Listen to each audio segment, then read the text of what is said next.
It's Wednesday and the grain dresser's here.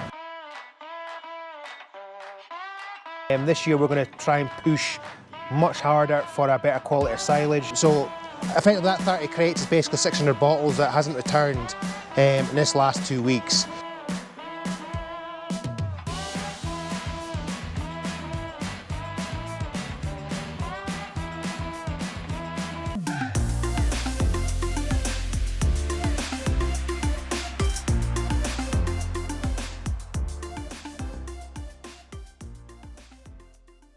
Welcome back to episode 13 of Invercamey Weekly.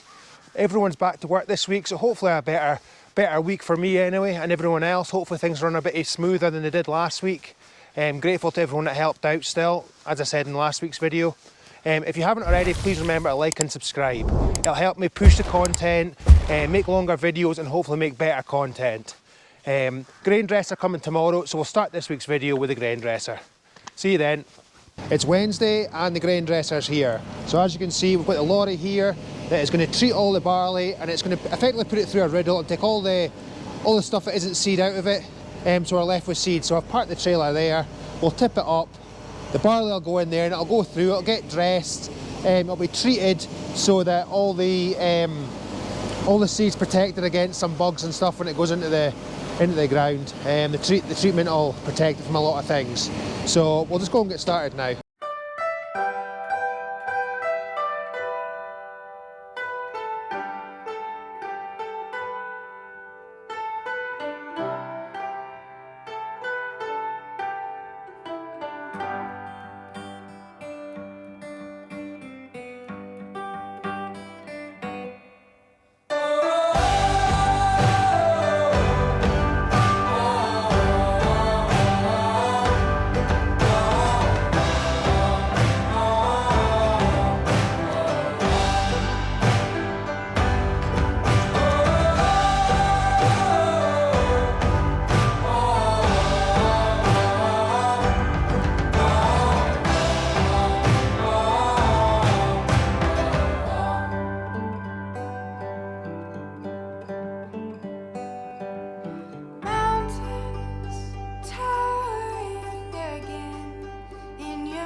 That's all the rubbish just coming into here.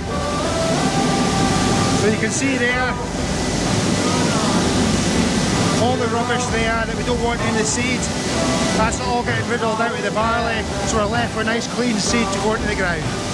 Don't want to get any choke spouts or anything in the seed, or the seed drill should I say. So that's just, we'll see how much we get. Depends how dirty the barley is, but obviously the dirtier it is, the more bags of this we'll need.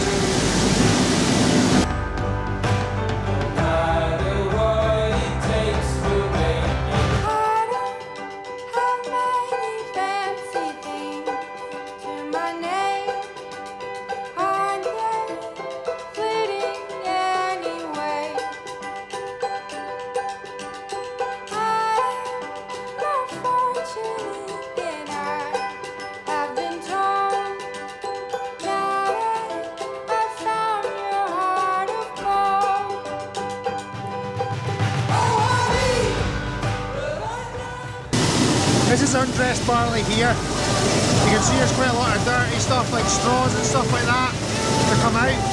So that's why we're taking it. We're taking it out of here, putting it through the dresser to take all that stuff out and then treat it as well.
You can see that's what we dressed today. It's got a bit of a pink tinge to it because that's what it's been treated with.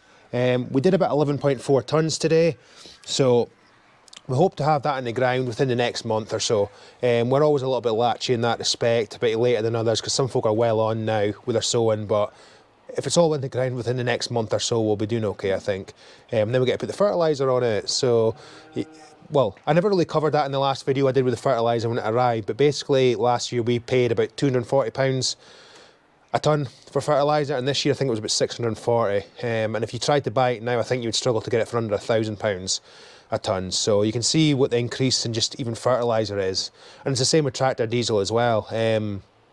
We spent, I think it was about 60 pence a litre last season, and this year we're about £1.10. So that's just two items towards the harvest that have just went up absolutely ridiculously. Like, and it's the same way like any industry now. Like, the prices are just going up and up and up, and you just got to hope that we get a good price at the end of it. And hopefully for next season things restore to a more level playing field for everyone, not just farmers, just everyone. It's Thursday and just in a meeting with a Harborough salesman. I was looking for some advice also on nutrition wise. This year we're going to try and push much harder for a better quality of silage, which means that we might have to cut it a week, if not 2 weeks early, but that could make a massive difference in the quality. Not letting it wilt and have dead grass in amongst it and stuff like that, that could massively benefit us going forward. And by that I mean not feeding them as much parlour feed, or cake as I would call it, maybe not having to buy draft and not having to top dress so much barley in amongst their feed in the mornings as well. This could all benefit us cost-wise going forward, because this year more than any other year since I've been farming, certainly the costs have went up drastically. So this is what I've been thinking about for quite some time now, but this year we're definitely going to concentrate more on quality of silage. And if it means we have to take two cuts for the pit, we will, but I'm hoping to maybe cut more acreage, because obviously if I cut it a week or two earlier, the quantity won't be there, so I'll need to cut more acres to fill the pit. And if I can avoid doing 2 cuts for the pit, which we've never done 2 cuts before in my life, but if we can cut more acres and get it in the pit and fill the pit first time round, I'll be delighted. But if I have to cut 2 cuts to fill the pit, I think I will do it, just on the basis of getting that quality there, which will save us money going forward, because we won't have to feed them so much cake, which means we don't have to buy so much. We might not even have to buy draft, potentially, which we bought this year. And draft, it gives you more volume in milk-wise, but it reduces the butter fat levels and stuff like that, and that's not really what I really want to do going forward as well. So there's a lot to think about, but try to take the positives out of everything, and going forward, that is the big thing this year, is improve the quality of our silage. It's Saturday morning, that's all the milking done and the cows fed, so unfortunately within the last 2 weeks we've had 30 crates of bottles that have went missing, so now I'm just going to go and actually pallet some up, or put them into the crates should I say. So I think that 30 crates is basically 600 bottles that hasn't returned in this last 2 weeks. So I know some folk will still have them in their house and stuff like that. It's important they come back, because these bottles are getting more expensive as well. It's just cost of everything just now. At the start of the year we were told that the bottles will go up anywhere between 20 and 40%. So I'm not sure if that's changed since the war now, but it's really important that they come back. So what I'm going to do is I'm just going to crate up, I think there's about 25, 30 crates here. I'm going to take them out of this pallet here, and crate them up into the bottles, and then I'll probably show you a little bit of footage of them going through the bottle washer as well, which is working just now. So as I say, I'll crate these up and then we'll see the bottle washer going.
That's all the bottles washed now, guys. So basically our bottle washer has 3 sections in it, and you put the crates around, 1 minute in each section. The first 2 sections are warm washes, so that basically washes all the bottles, and the last section is a cold sterilising section. So it's a minute in each bay, and that washes all the bottles. After that, we also stack them in the shed next door, so they're ready for production the next day. We also put yellow covers on them, just to keep anything out of the bottles effectively, because they might sit there for a while until they're used. So we're just trying to just cover all eventualities basically. And also when the girls are actually bottling, they check all the bottles when they come on and off, just to make sure everything is clean as possible. That's it for this week's video, guys. Remember to like and subscribe. See you next week.